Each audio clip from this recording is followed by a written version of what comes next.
Picture this. You're standing on a vast battlefield. Two massive armies are poised, ready to fight to the death.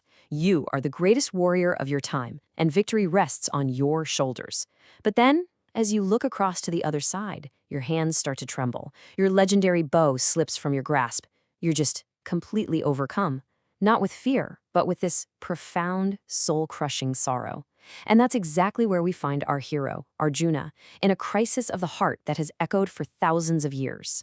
Because that's the question that has him totally paralyzed. I mean, think about it.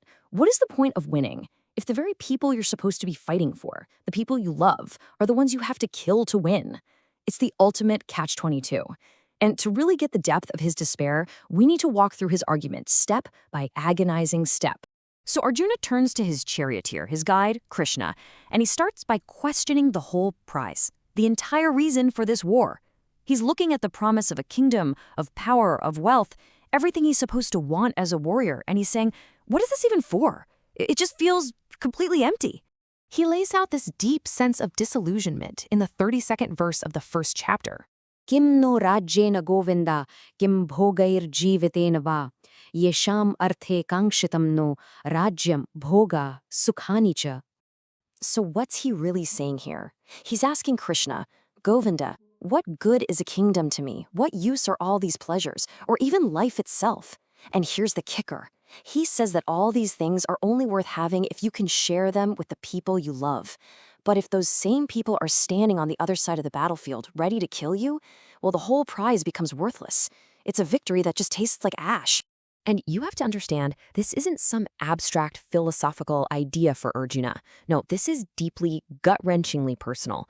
The enemy isn't just some faceless army. And this becomes terrifyingly clear when he starts naming the people he sees in the opposing ranks. In the very next verses, he makes this abstract horror painfully specific. He starts listing them, one by one. Ta emeva sthita yuddhe pranam styaktva dhanani cha acharyah pitarah putras tatheva cha pitamahah matula shvashura pautrah shyala sambandhinas tatha. And this list, this is where you really feel his pain. He sees his acharyas, his teachers, the very men who taught him everything he knows about being a warrior. He sees his pitarah and pitamaha, fathers and grandfathers, the elders of his family. Even his own sons and grandsons are standing over there. Uncles, fathers-in-law, brothers-in-law, literally every relationship that makes life worth living is now on the other side, ready to fight to the death. The battle lines have been drawn right through the heart of his own family.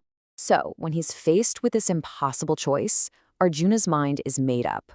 After laying out how worthless the prize is and how horrific the cost is, he comes to a powerful final conclusion.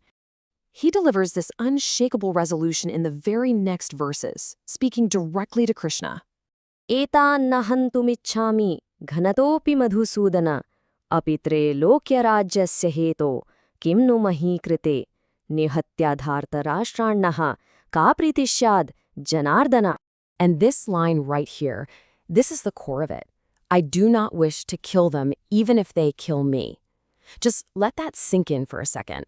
This is a warrior, a kshatriya, whose entire life, his dharma, has been about his duty to fight. And he is now choosing his heart, his compassion, over his own survival.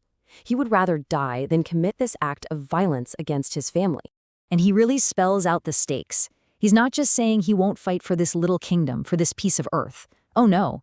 He tells Krishna he would refuse to fight even if he was offered dominion over all three worlds, the entire universe. That's how high a price he's willing to pay to avoid this sin.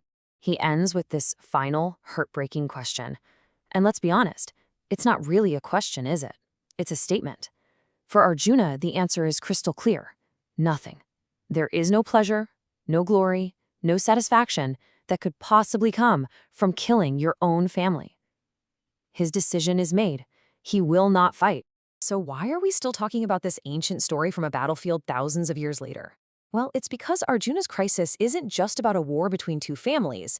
It's really about a war that rages inside every single one of us. What Arjuna is facing here is what we'd call a moral dilemma. It's that awful place where what you're supposed to do and what feels right are in total opposition.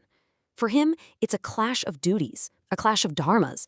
His duty as a warrior is pulling him one way, but his duty to his family, his compassion, that's pulling him in the exact opposite direction.